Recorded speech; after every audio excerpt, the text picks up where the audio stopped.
الحمدللہ رب العالمین والعاقبۃ للمتقین والصلاۃ والسلام علی رسولہ الکریم اما بعد۔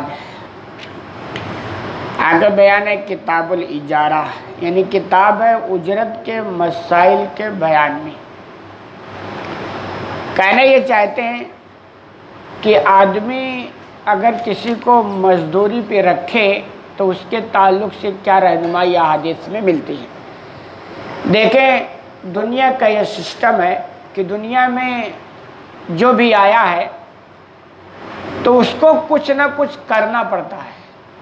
یعنی دارالعمل ہے۔ دنیا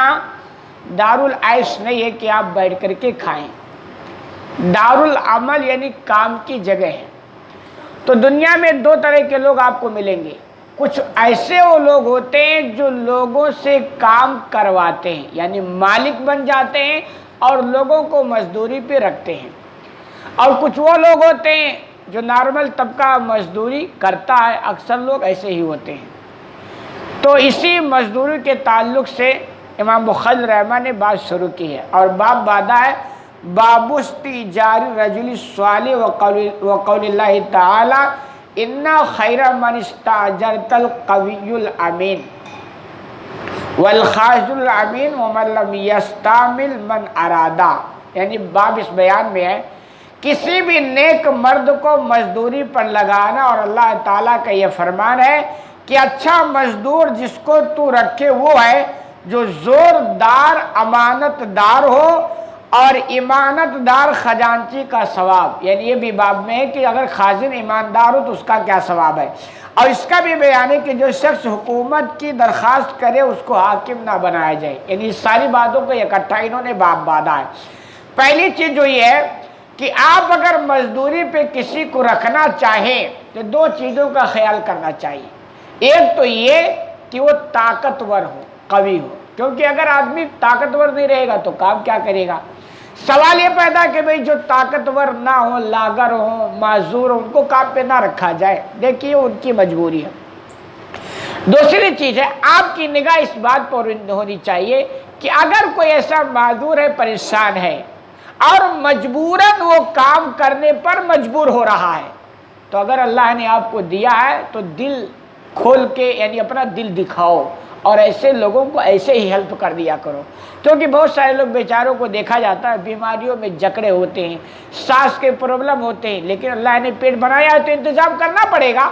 تو بیچارے وہ کیسے کیسے گھٹ گھٹ کے مزدوری کرنے پر مجبور ہوتے ہیں۔ تو ایسے لوگوں کا خیال کرنا چاہیے۔ لیکن آپ کو اگر مزدوری پہ رکھنا ہے تو دو چیز، ایک تو طاقتور ہونی چاہیے، مضبوط آدمی، دوسرا یہ کہ ایماندار ہونا چاہیے۔ اگر ایماندار مزدور نہیں ہے تو یقیناً اگر آپ اس کو کام پہ لگائیں گے اور گھر پہ بیٹھے رہیں گے تو ٹینشن آپ کو رہے گا کہ کیا پتا وہ مزدور کام کر رہا ہے کہ سو رہا ہے،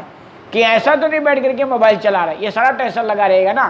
لیکن ایماندار رہے گا، خوف الہی رکھنے والا رہے گا، تو اس کو رہے گا کہ صاحب میں پیسہ لے رہا ہوں اور ٹائم اگر خراب کر رہا ہوں تو اللہ کو حساب دینا پڑے گا۔ تو دو چیز اگر آپ رکھیں گے، آج دنیا والے پریشان اسی لیے ہے نا، طاقتور تو مل جاتے ہیں مگر ایماندار نہیں ملتے۔ تو سی سی ٹی وی کیمرہ بھی لگایا جاتا نا، پھر بھی لوگ پریشان رہتے ہیں نگرانی کرنے کے لیے، کیونکہ جب تک خوف الہی نہ ہونا اس بیماری کا کوئی علاج نہیں ہے۔ تو یہ چیز، اور ساتھ یہ کہا کہ اگر کوئی خازن بن جائے، خزانچی جس کو کہا جاتا ہے، تو اس کا کیا، اس کو بھی ثواب ملتا ہے، اس کا بھی بیان ہے۔ اور ساتھ یہ بھی کہا کہ اگر کوئی شخص عہدہ طلب کرے کہ صاحب مجھے مسجد کا متولی بنا دو، مجھے ناظم بنا دو، یعنی اس طرح کے عہدہ اگر طلب کرے تو اس میں ڈائریکٹ یہ ہے کہ ایسے کو عہدہ نہ دیا جائے، لیکن اس میں تفصیل یہ کہ بھئی وہ عہدہ کیوں طلب کر رہا ہے، اس کے پیچھے مقصد کیا ہے، کیا چاہتا ہے، یہ دیکھا جائے۔ اور حقیقت میں اگر اس کے اندر خدمت خلق کا جذبہ ہے، خادم بننا چاہتا ہے، کچھ کرنا چاہتا ہے، اور اس کے اندر وہ صلاحیت ہے تو ٹھیک ہے، موقع دینا چاہیے۔ لیکن یہ کہ زندگی اس لائق نہیں ہے پھر بھی عہدے کا طلبگار ہے، تو ایسے دو لوگوں سے دور رکھا جانا چاہیے۔ اور اس کے بعد حدیث نمبر نوٹ کیا 2260، عن ابی بردہ قال اخبرنی جدی ابو بردہ نبی ابی موسیٰ الاشعری رضی اللہ عنہ قال، کہہ رہے ہیں ابو بردہ اپنے والد سے روایت کرتے ہیں، ابو بردہ نے خبر دیا، وہ کہتے ہیں مجھے خبر دی میرے دادا ابو بردہ نے، اور وہ اپنے والد سے ابو موسیٰ الاشعری رضی اللہ عنہ سے روایت کرتے ہیں، کہتے ہیں قال نبی صلی اللہ علیہ وسلم، آپ صلی اللہ علیہ وسلم نے فرمایا الخازن الامین الذی یودی ما امر بہ طیبہ نفس عہد المتصدقین،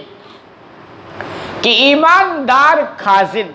خزانچی جو ہوتا نا، اس کے لفظ کے ساتھ ایماندار جڑا ہوا ہے، اور کبھی بھی پیسے کا جب مالک کسی کو بنایا جائے نا تو یہ امین کا لفظ ہونا ہی چاہیے، اگر اس میں گڑبڑی کی گئی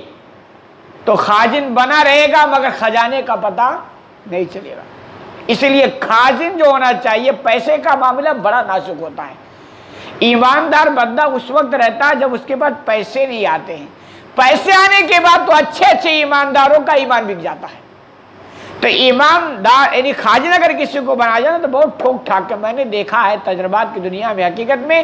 اتنی بڑی بڑی داڑیاں رکھنے والے ایسا ڈکار لے لیے مسجد و مدرسہ کے پیسوں کا کہ اللہ کی بڑا، تو حقیقت یہ ہے کہ خزانچی جو ہے ایماندار، اور بنانے سے پہلے اس کی زندگی پرکھی جائے، دیکھا جائے، آپ اگر دیکھ رہے ہو کہ بھائی وہ اپنے بھائی کا کھا کے بیٹھ گیا ہے، پڑوسی کا کھا کے بیٹھ گیا ہے، مزدوروں کے کھا کے بیٹھا ہوا ہے، اور آپ ایسے کو خزانچی بناتے ہو، تو پھر آپ سمجھیے کہ خزانہ ہمیشہ خالی رہے گا، تجوری جو ہوگی، تو یہ چیز ہے کہ خازن جو ہے ایماندار ہو، اگر ایماندار ہے تو کہہ رہے پھر اس کو جو حکم دیا جائے اس کو وہ فراق دلی سے کرے، یعنی اگر اس کو کہا جائے بھائی وہ خزانچی رہے گا، حکم کرنے والے کوئی اور رہیں گے، جب اس کو حکم دیا جائے نا تو جیسے خرچ کرنے کو کہا جائے تو اس کا دل خرچ کرنے کے لیے کھل جائے، سکڑ نہ جائے، بہت سارے لوگ ایسے ہوتے ہیں کہ ان کو پیسے کا مالک بنا دیا جائے، پیسہ ان کا نہیں ہوتا ہے، لیکن جب خرچ کرنا ہوتا ہے نا تو دل بہت دکھتا ہے، وہ ٹھیک نہیں ہے، بھئی آپ کا پیسہ نہیں ہے، خرچ بھی صحیح جگہ ہو رہا ہے، تو آپ کو خرچ کرنے میں تکلیف کیوں ہو رہی ہے؟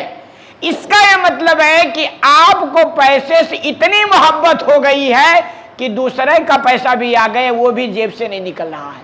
تو کہہ رہے اگر ایسا خزانچی امین ہو اور جب اس کو خرچ کرنے کو کہا جائے تو دل کھول کر خرچ کرتا ہو، اس کا ثواب یہ ہے کہ صدقہ کرنے والوں میں سے ایک اس کا بھی شمار ہوگا، یعنی کہ پیسہ اس کا نہیں ہے لیکن اس کی جو ذمہ داری ہے، اس کی جو صفات ہے، اس بنیاد پر صدقے کا ثواب اس کو بھی ملے گا، تو یہ بہت اچھا کام ہے، لیکن اس کام کی ذمہ داری بہت ٹھوک ٹھاک کے سمجھ بوجھ کے دینا چاہیے، ورنہ انجام بہت خطرناک ہوتا ہے۔ اللہ رب العالمین سے دعا ہے کہ العالمین تو ہمیں کہنے سننے زیادہ عمل کرنے کی توفیق عطا فرما۔